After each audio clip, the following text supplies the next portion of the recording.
curso de Cultura Católica les dan la bienvenida. Para comenzar, los invitamos a rezar la oración a San Luis, Rey de Francia, patrono de la provincia y diócesis de San Luis.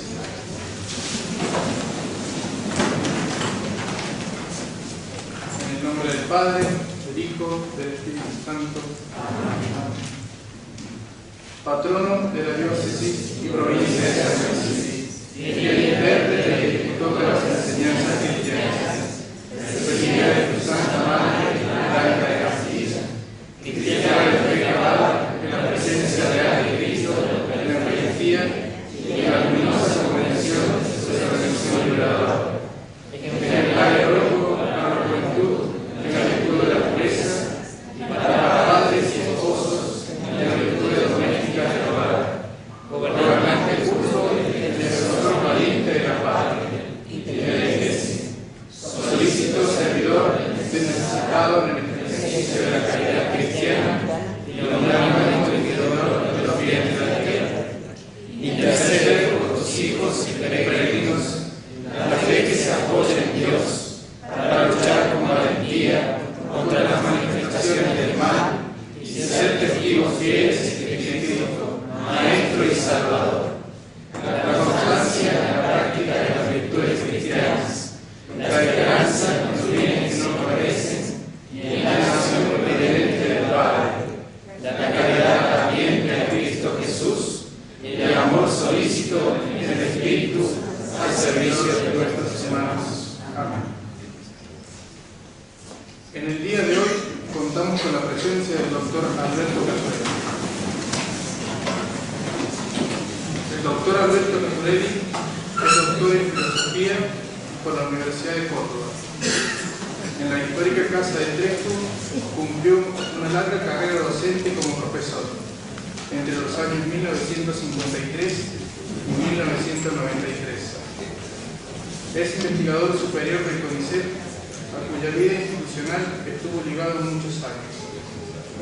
En 1983 fue distinguido con el premio Consagración Nacional en Filosofía. Es doctor honoris causa de varias universidades y miembro de la redacción de revistas filosóficas argentinas y extranjeras. Participó en 2 centenares de congresos en diversos países.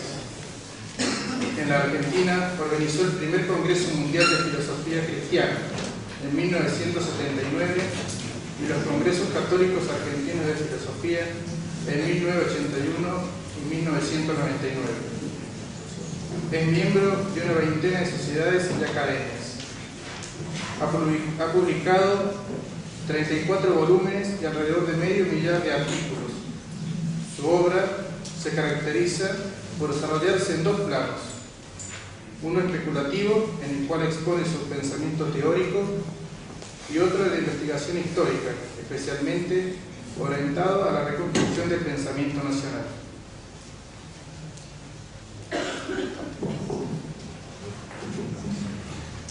Hoy nos disertará sobre el matrimonio y la familia, donde el doctor Alberto Caturelli puede reflexionar, meditar y contemplar el misterio grande que es el matrimonio y la familia, porque como esposo y padre ha vivido y vive con intensidad la realidad teátrica, divino-humana, sobre la cual diserta, y esa experiencia se torna en él fuente del ejercicio de pensar. Lo recibimos con un fuerte aplauso.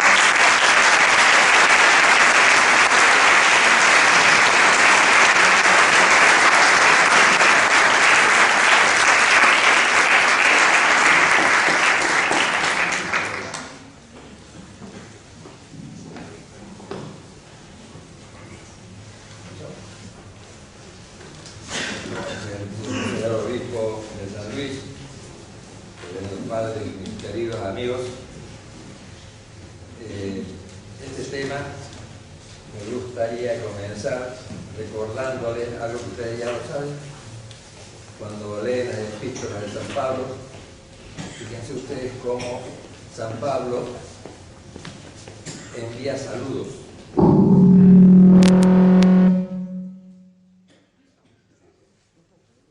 San Pablo envía saludos, supongamos en la Filipenses, y alguno de ellos, pero siempre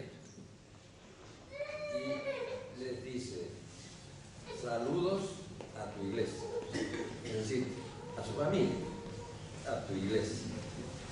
De modo que en esta expresión está dicho ya que la pequeña iglesia, que es la familia.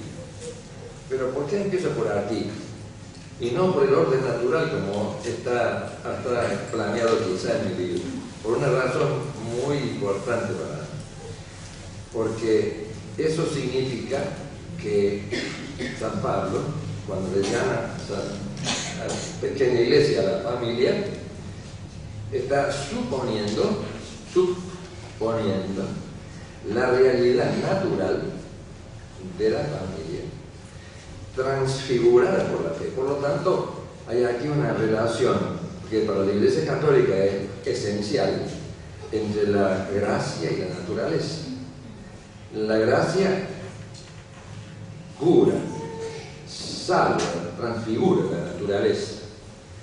Y por lo tanto, esto me autoriza, diríamos, a mí a comenzar esta reflexión, esta meditación compartida con ustedes por el orden natural.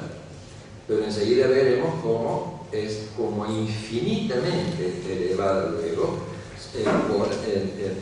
sacramentalmente por Cristo, cabeza de la iglesia, esposo de la iglesia que es la esposa de Cristo.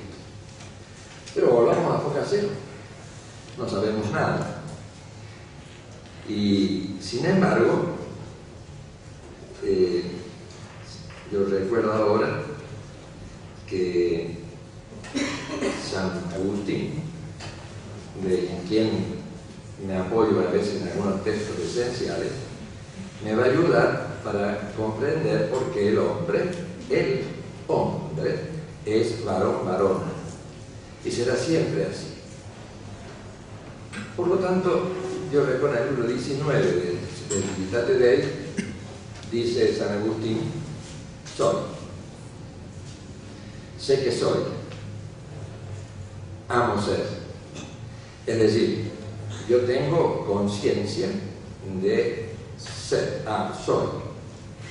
Primer principio del orden especulativo. Amo ser, porque no puedo no amar al ser en su razón de bien.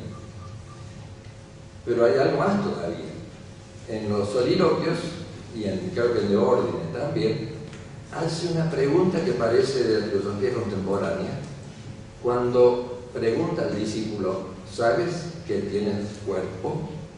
Sí, contesta, porque es una evidencia primera. Entonces quiere decir que hay una evidencia primera del ser.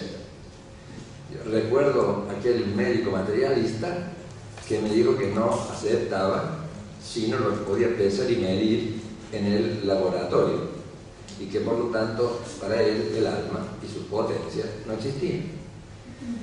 Entonces, doctor, le digo, usted tampoco existe, porque usted conoce. Sí, yo sí conozco. Conoce lo que conoce, pero por lo tanto lo hace suyo, y cuando usted piensa el vaso, piensa no solo este vaso, sino todo vaso. Bueno, sí, ¿qué hay con eso? Entonces quiere decir que si el vaso tuviera su facultad, la misma naturaleza que el vaso, entonces usted no podría conocer. Luego, porque usted tiene una facultad inmaterial y por lo tanto tiene alma, por eso usted puede negar la existencia del alma. Pero lo mismo pasa con el cuerpo, porque esta evidencia primera es que yo soy cuerpo. No es que sea solamente cuerpo, sino que soy cuerpo. Por lo tanto, creo estar bien apoyado para sostener entonces, como alguna vez me inventó un poco la expresión, luego el hombre es cuerpo espiritual, si ustedes quieren, o espíritu incorporado. Santo Tomás sería más directo y diría: vamos, hombre, es una unidad sustancial de cuerpo y alma, etc. Por lo tanto, ahora sí, esto es lo que yo he podido llamar alguna vez la encarnación original, de la cual la filosofía contemporánea se ha ocupado. Por ejemplo, Merleau-Ponty. Y él dice que el cuerpo humano es como como el eje desde el cual se ve el mundo. Con lo cual él coincide con los clásicos, puesto que precisamente el modo de esta unidad es lo que yo llamo ahora la encarnación del hombre. Me gustaría desarrollarlo más esto, pero no es lo más importante. Quiero que existe un supuesto con el cual comienzo. Por lo tanto, la encarnación del hombre supone el cuerpo entero y todo su simbolismo. Pivote del mundo le llama Merleau-Ponty, síntesis del cosmos se le llaman algunos padres como Clemente de Alejandría, y por eso él es figura, posición, lenguaje, todo el rostro, el alma, las manos. Santo Tomás comenta ahí por la cuestión 75 la afirmación de Aristóteles, que las manos es el instrumento de los instrumentos, que es polifuncional, dirían hoy, y que, por tanto, el hombre es precisamente él mismo como una síntesis del cosmos. San Gregorio de Niza, cuando en uno de sus opúsculos sobre el origen del hombre, describe el cosmos. Y el lector está diciendo, ¿para cuándo? ¿Hasta cuándo? Cuando ya hay por el apartado cuarto por ahí, él recién habla del hombre, porque todo cuanto había sido creado era como la mansión que esperaba al hombre. Por eso se dice San Agustín en el libro Arbitrio que en el hombre se dan todo lo cuanto existe también subhumano. Anotemos esto para que cuando hablemos de la encarnación del Verbo, veremos que en la encarnación también se cristifica el todo. Pero vamos por partes. Sin embargo, hay una primera determinación de esta encarnación. Es decir, de esto vamos a hablar porque estoy por hablar de la sexualidad humana. Y Aristóteles se preguntó, ahí en el libro 10 de la metafísica, y yo leí el comentario de Santo Tomás muy profundo, y él se preguntó por qué el hombre es varón y mujer. Como la respuesta no podía ser sino la que él dio. No es la sexualidad humana un accidente separable, no es la sexualidad humana un accidente incluso propio como la visibilidad. Es una determinación, la más profunda entonces, y por lo tanto es inseparable del sínodo, del singular. Por eso Santo Tomás dice, comentándolo a él, que es el hombre, como muchos siglos más tarde lo dirán otros pensadores, como Gertrude de Montfort, que el hombre es una abstracción, pero el hombre de que acá hablamos es varón. Ya sabemos algo entonces, y es que, por lo tanto, la sexualidad humana está como inscrita en la totalidad del hombre. No es algo además de él, sino que es él, la misma encarnación. Y esto significa, diría Santo Tomás, que cuando hay una operación de la sensibilidad, esta exige siempre un órgano corpóreo, y de ahí surge, esta es la base para explicar lo que es la genitalidad humana.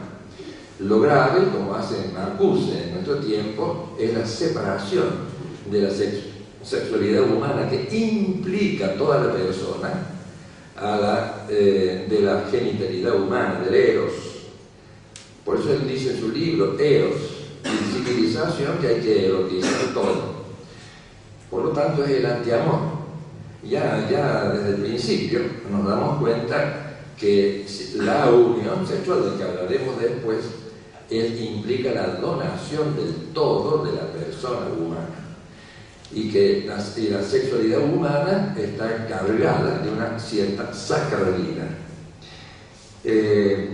Pero todavía me quedo corto porque vamos a volver a nuestro querido San Agustín, cuando él dice que algo en cambio siempre nos es común.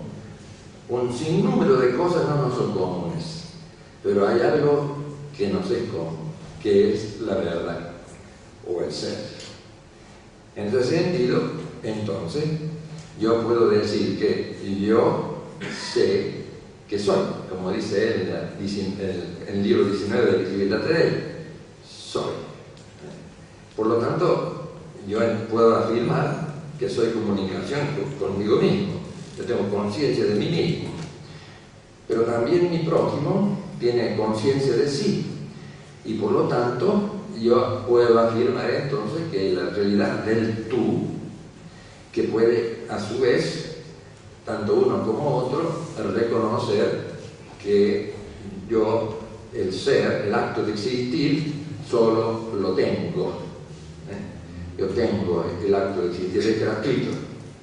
Es impensable, salvo para un anarquista absoluto, para un nihilista total, y para lo cual tiene que callarse, es impensable que el hombre no tenga esta conciencia de sí mismo, y por eso nos une la verdad o el ser, y esto es lo que yo llamaría la comunicación originaria del hombre, del yo, con el tú.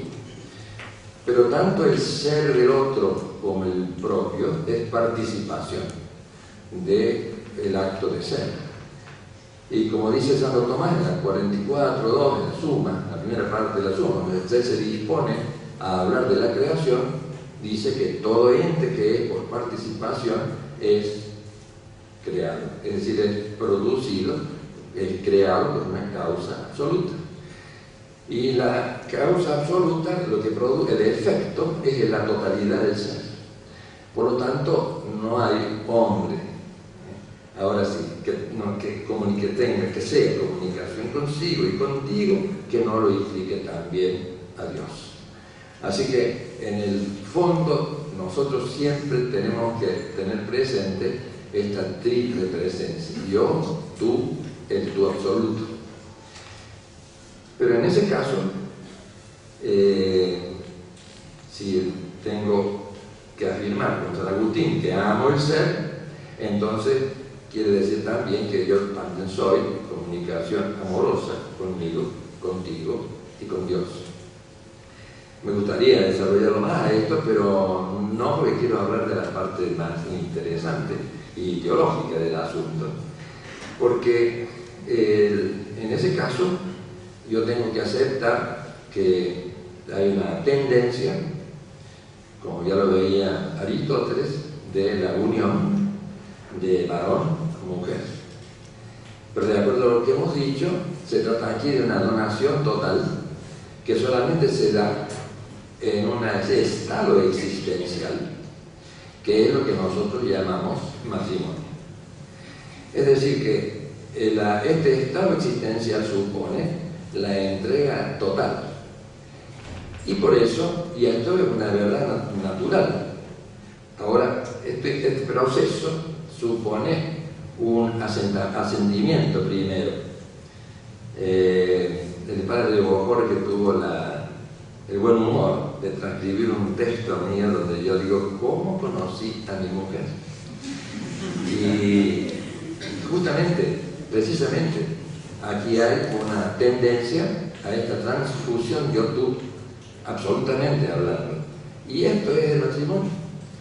Por eso hay como una especie de prenupcias, que es el noviazgo, en lo que en lugar de hablar de tonterías y frivolidades deben plantearse los temas fundamentales, porque están por inaugurar una situación existencial nueva. Y de ahí viene esta tendencia al ensimismamiento. Yo quiero ensimismarme en tú.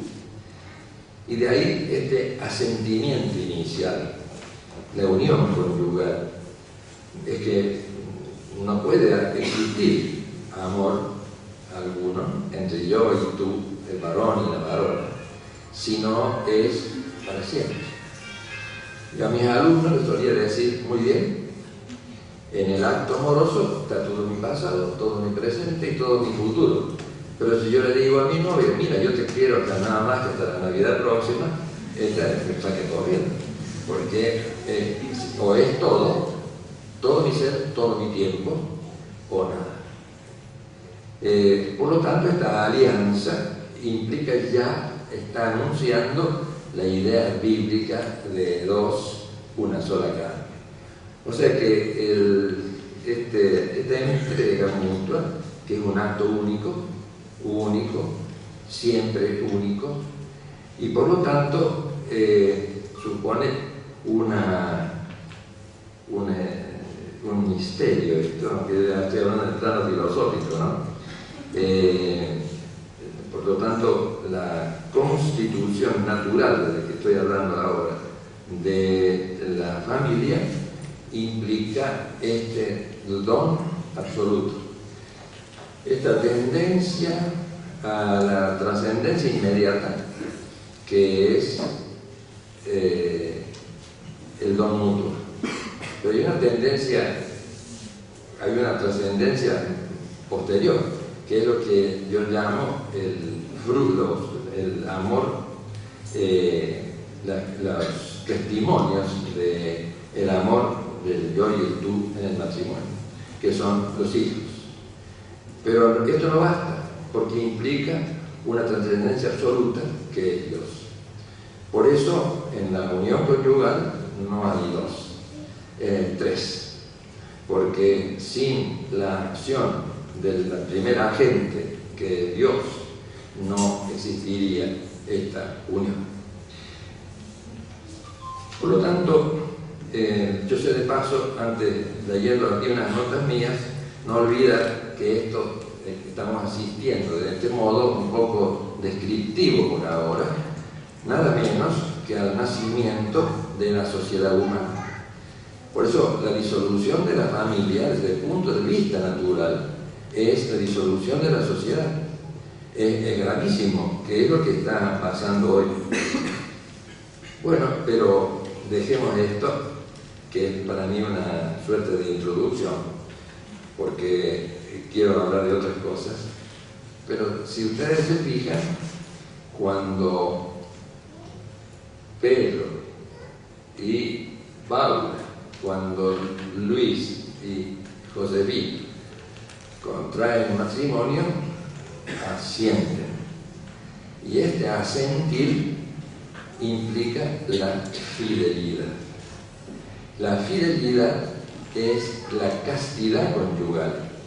Por eso Jesús después distinguía entre la castidad juvenil, castitas juvenilis, hablaba él, la castidad conyugal, que es la fidelidad. Así que yo estoy autorizado a hablar de esposos castos. ¿Por qué? Porque son fieles, con fidelidad inicial, con fidelidad progresiva de toda la vida y con fidelidad final. Por lo tanto, ya podemos ver que ahora sí, si yo ahora vuelvo los ojos a la revelación, me interesa hacer ver que el texto bíblico, tanto en el texto, ustedes saben que en el Evangelio, en el Génesis, según los escrituristas, el capítulo 2 es anterior, que es lo que se llamaría, ellos llaman el texto eloísta, y bueno, dejemos esas precisiones. Varón y varona es lo que está en el texto eloísta primero, ¿no? Es decir, Dios los creó, varón y varona. Digo varona a propósito para que se vea la igualdad esencial y la diferencia sexual. Volviendo a Aristóteles y a Santo Tomás, cuando hablábamos recién, ustedes comprenden que no tiene ningún sentido hablar de esto de los principios de genérico, esta ideología de género, no tiene sentido. Nosotros en lógica hemos enseñado siempre que el género es una esencia, es incompleta, una esencia incompleta, que es común a muchas especies. Y por lo tanto, es de Aristóteles, no de un cristiano, cuando dice el hombre, por lo tanto, es idéntico, tiene la misma densidad ontológica que el varón y mujer, porque ambos son los animales racionales. Y por lo tanto, quiere decir que esta igualdad esencial, o sea, ahora sí, la especie, ¿no? Es decir, entonces, cuando yo escucho hablar de esta, y he leído algunas cosas terribles sobre esta ideología de género, comienzan con una contradicción absoluta y me resulta incomprensible. La ideología de género es absolutamente falsa e intenta romper con la naturaleza. No puede ser, por lo tanto, de acuerdo a lo que hemos dicho, una elección la sexualidad. No es objeto de elección. El hombre nace, es creado varón. Por lo tanto, en el principio, en plural, hagamos al hombre. Ustedes saben que este plural tiene mucho sentido, ¿no? Algunos padres creyeron ver en esto en cierto modo, un atisbo velado de la Trinidad. Por eso el plural. Hay otros escrituristas que se niegan a aceptar esto, pero a mí me gusta la primera posición, pero será porque coincide con lo que digo en el libro. Y hagamos al hombre a nuestra imagen y semejanza. Es decir, entonces que el varona, en el texto ya visto, o sea, en el capítulo 2, ya hay una narración simbólica. El hombre es el alma viviente, es el hombre entero, completo. Y por lo tanto, como dice el Papa Juan Pablo II en su libro Varón y Mujer, hay aquí, debemos hablar de una soledad genesíaca, de una cierta soledad ontológica. Y acá, como ustedes saben en el texto, todos ustedes lo saben de memoria, del costado del hombre se creó la mujer. Pero los hebraístas nos han enseñado que esto significa no que le sacarán una costilla, sino la identidad esencial, la naturaleza ontológica igual, la misma dignidad. Y por eso el sueño de Adán debe interpretarse en ese sentido. Por eso cuando él despierta, dice que Eva es hueso de mis huesos y carne de mi carne. Es decir, entonces que hay aquí una unión esponsal como una especie de procesión, que es lo que Juan Pablo II llamaba, como les decía recién, la desnudez primordial. Ahora bien, podemos ahora iniciar avanzar en lo que hemos dicho, porque esta hermenéutica del don implica también para nosotros la caída original, y en la caída original Dios dice que se dieron cuenta de que estaban desnudos. San Agustín dice en el comentario del Génesis que esto significa que habían perdido la gracia. A eso se refiere.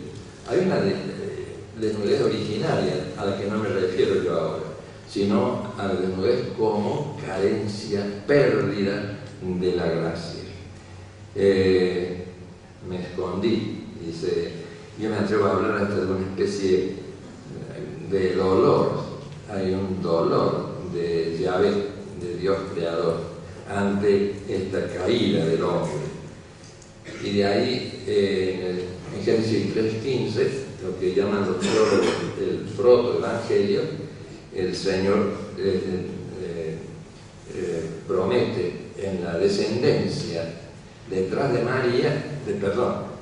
Eva ya está María en realidad, y la descendencia es el descendiente, o sea, el verbo que se encarnará y aplastará a la serpiente.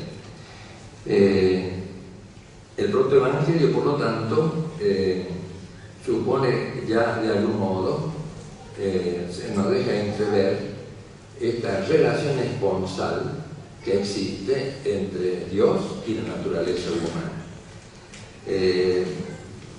Lo digo con todas las letras, como San Juan de la Cruz lo dice alguna vez, y Santa Teresa también. Es decir, hay una relación entonces esponsal entre la Santísima Trinidad y el hombre, la encarnación del Verbo, que es misterio. La encarnación anuncia un misterio, por lo tanto, la encarnación humana, un misterio infinitamente infinito.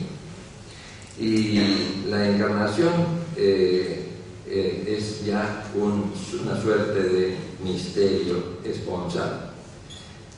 Bueno, dado esto, parece que no estaba equivocado San Pablo cuando saluda a la familia como pequeña iglesia, porque adelantándome a las conclusiones ya podemos ver, aunque velado, que el Verbo, cuando se encarna, tiene esta relación esponsal con la naturaleza humana, y como dice, ya volveré sobre eso, como dice San Pablo en el capítulo 5 de la Epístola a los Efesios, entonces la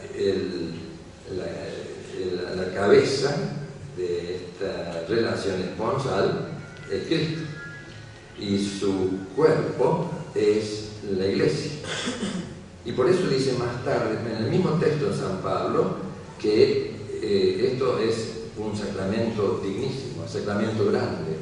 Él está refiriéndose no solamente ahora al matrimonio de varón y varona, sino a Cristo y la iglesia.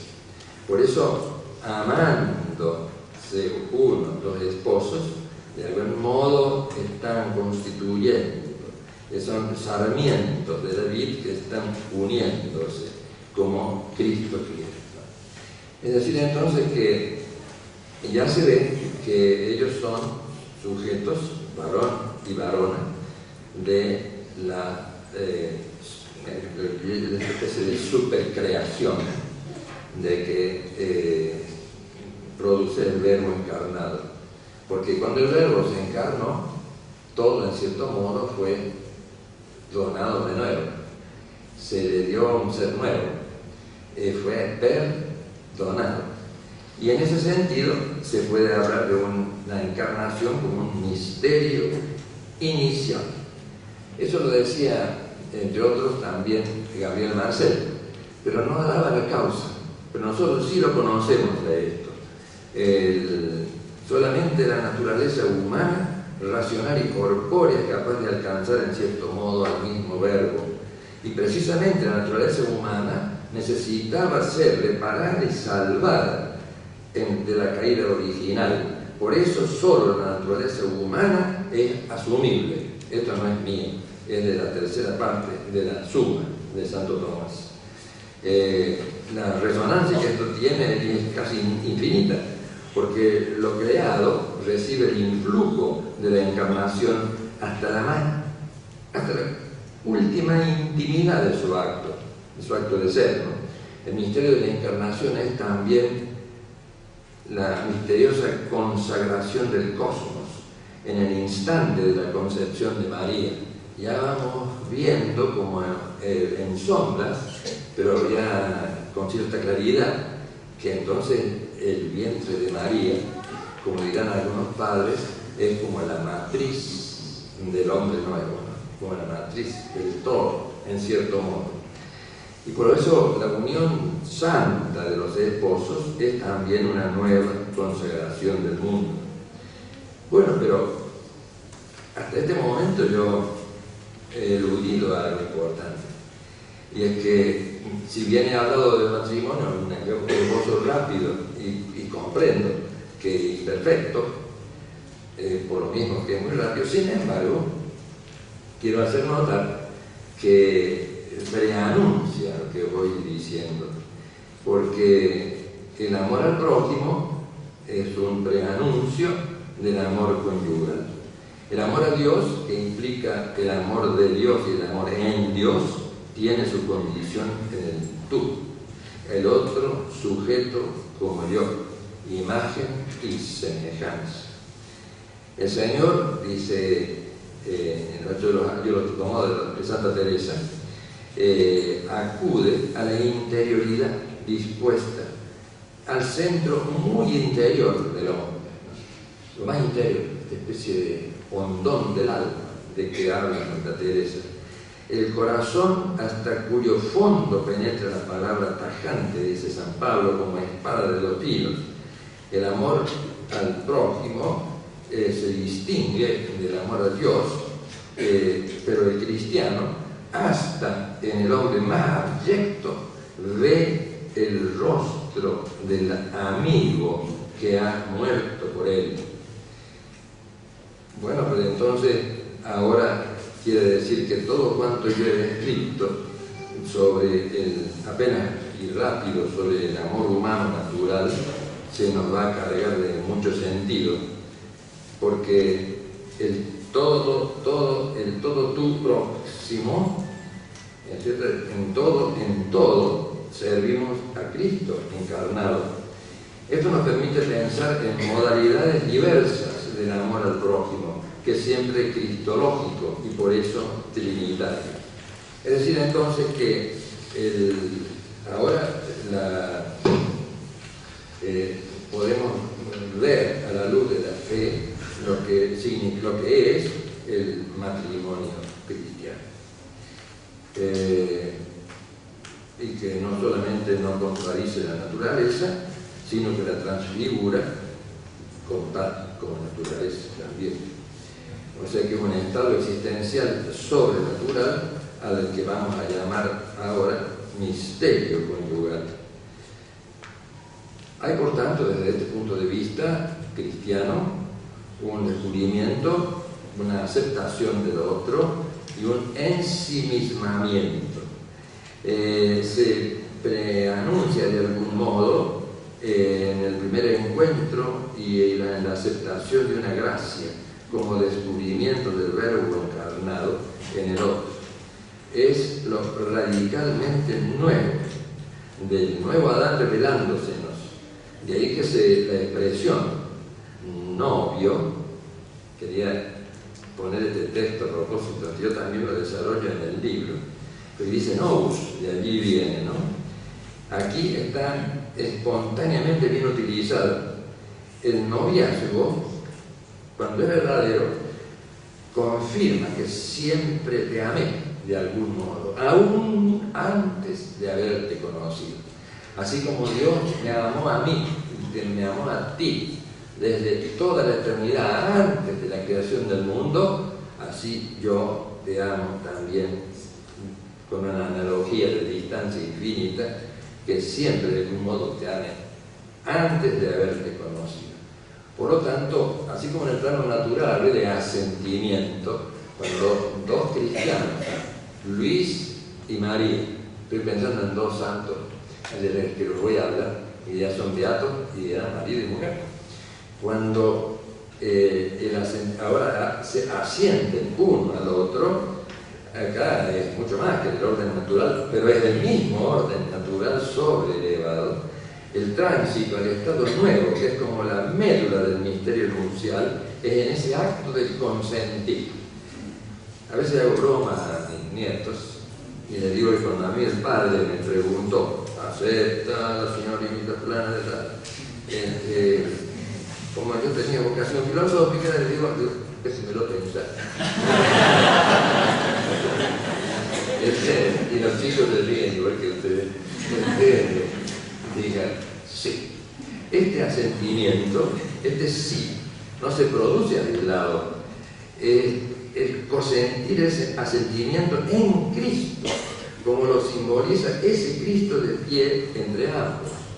Por eso, en la etapa, perdónenme que cite en mi libro, pero una religiosa con quien hablé en Buenos Aires me decía que me pasó esta imagen de un icono, pero antiguo, griego, pero copiado, no era de, ¿no? En donde se ve en la tapa, ¿no? Se ve María. En el seno de María está Cristo. Y allí hay dos personas que se toman de la mano, varón y varona, y el Espíritu Santo que ilumina desde arriba. O sea que está la Trinidad en todo su dinamismo misterioso interior, constituyendo de algún modo también al matrimonio cristiano.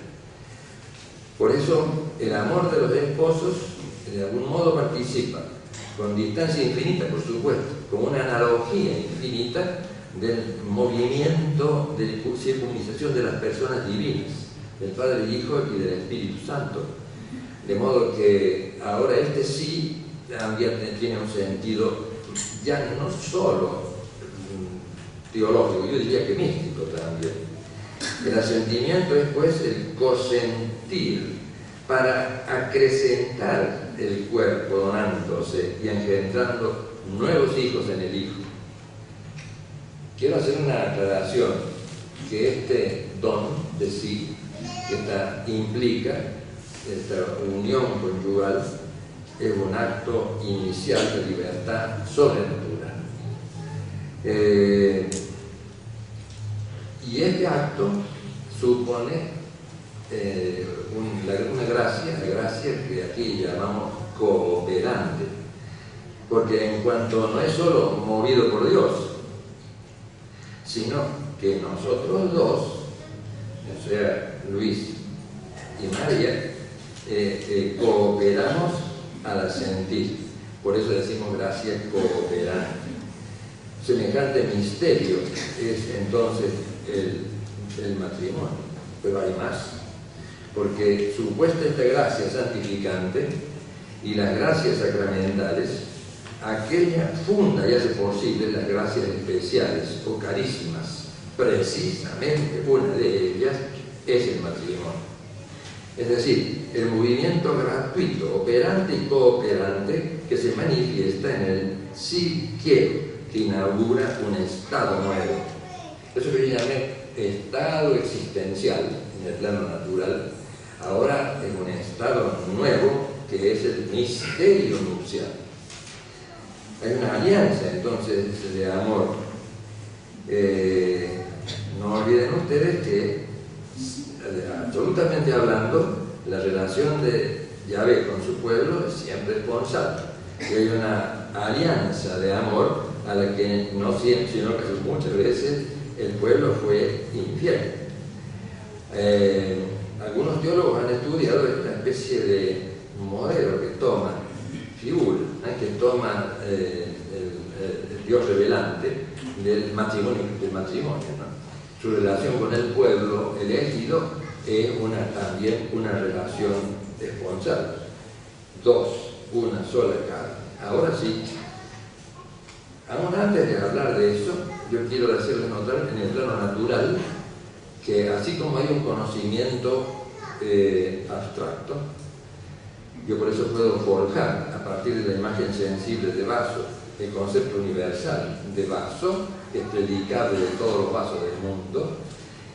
De ese conocimiento no hablo, pero hay también, dice Santo Tomás, un conocimiento con naturalidad, pero ese conocimiento es inexpresable, solamente en el silencio, ¿no? Porque el conocimiento directo para nosotros no es expresable. Puede ser insinuado, ¿no? Quizá en la poesía, pero o en la palabra o en un silencio. Entonces, sí, la expresión que estamos diciendo es que hay un conocimiento. Fíjense, cuando el ángel habla a María, yo he leído hace poco, ella contesta: no conozco varón. ¿Cómo será esto si yo no conozco varón? Este conocer implica un conocimiento esponsal, directo, sí quiero. Por eso ambos comenzarán en un plano inefable a ser como transparentes, uno para el otro y uno en el otro. Es decir, que en esta entrega mutua de Pedro y de Luisa, Pedro se lucifica, si ustedes quieren, Luisa se pedrifica, son distinformes. Sin embargo, observen ustedes que entonces el matrimonio implica siempre este acto primero de libertad. Digo esto porque parecería que uno con esta estipulación disminuye el valor del celibato. De ningún modo. Y yo conozco algunos casos. Me acuerdo de un amigo mexicano, pues como tal, lo puedo citar sin nombrarlo. Él, soltero, había hecho una especie de voto interior dedicado al apostolado para que esto fuera lo mejor posible, y había renunciado interiormente al matrimonio. Así que debe pensarse bien también que hay una castidad, no solamente la castidad conyugal, sino también la castidad del celo.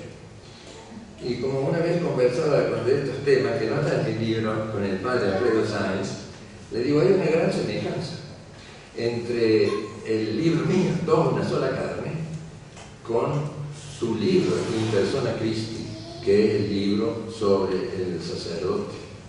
Porque el orden sagrado, que implica el ministerio, no el ministerio común, ¿no?, de los fieles, de algún modo supone este amor trinitario, y la fidelidad conyugal, que es la castidad conyugal, de algún modo también hay una fidelidad sacerdotal, ¿no? Bueno, de eso conversábamos con el padre, con mucho gusto hablábamos al mismo tiempo de lo mismo, y de ahí nuestra veneración, ¿no es cierto?, por el sacerdote, que es el que, no el que nos casa, el que bendice nuestro casamiento, y uno y otro son los ministros. Una sola carne equivale entonces a una sola persona. Recuerden ustedes lo que significa carne para los hebreos. No es solo este hueso y esta piel, sino la totalidad del hombre. Cuando San Pablo dice que la carne conspira contra el espíritu, se refiere al hombre. Por eso, cuando se dice dos, una sola carne, es casi como decir dos, una sola persona. Se hacen uno, en la unidad dual en acto. Y por eso se debe decir que cada acto sexual en el matrimonio cristiano es uno, y al mismo tiempo único, y es fuente de gracia. Así como también, esto lo sabemos todos por cosas, como nos enseñan los grandes místicos, así como si fuera algo contra la naturaleza, algún pecado, se perdemos toda la gracia. Pero a través de la penitencia podemos lograr no solo la recuperación de la gracia, sino también un aumento por la gracia sacramental que hemos recibido. Es decir, entonces, que restaurada la naturaleza caída en virtud del nuevo Adán, el acto sexual de dos miembros suyos reconstituye la unidad dual en él, y gracias a él. Por eso, esto debe estar alimentado, debe estar fecundado por una alegría esencial. Un gran biblista, que no sé por qué no es más conocido, Albert van Duken, dice que por eso, cuando hay divorcio, hay un acto, dice él, de vampirismo, dice van Duken en su obra hermosa sobre el matrimonio, pero desde el punto de vista bíblico, ¿no? La alegría nupcial se opone a la falsa. Y así, tanto a Pedro y a Luisa se han dirigido también las palabras del Verbo encarnado. Yo soy en mi Padre y vosotros en mí, y yo en vosotros. Por eso, la unión esponsal, una por una, siempre es un acto sacro. Y de ahí la absoluta gravedad que tiene en alterar su naturaleza. Es decir, este acto es por tanto absolutamente ablativo, sin H, en el sentido de don total. Uno es pues un medio indigno siempre de la santificación del hombre. Por eso no puede separar el hombre lo que Dios ha unido. Fíjense ustedes, cuando existe un intercambio genital fuera del matrimonio, del misterio nupcial y del orden natural, por tanto, se hace exactamente lo contrario. Por eso yo me niego a hablar de unión. El acoplamiento ilícito, cuyo placer natural es puramente sárquico, puramente corporal. La fornicación no difiere materialmente de la unión nupcial, pero es formalmente su opuesto. Mientras la unión nupcial es acto sacramental, el acoplamiento de la fornicación constituye una especie de canibalismo sexual, es antisexual. Nosotros asistimos ahora en el mundo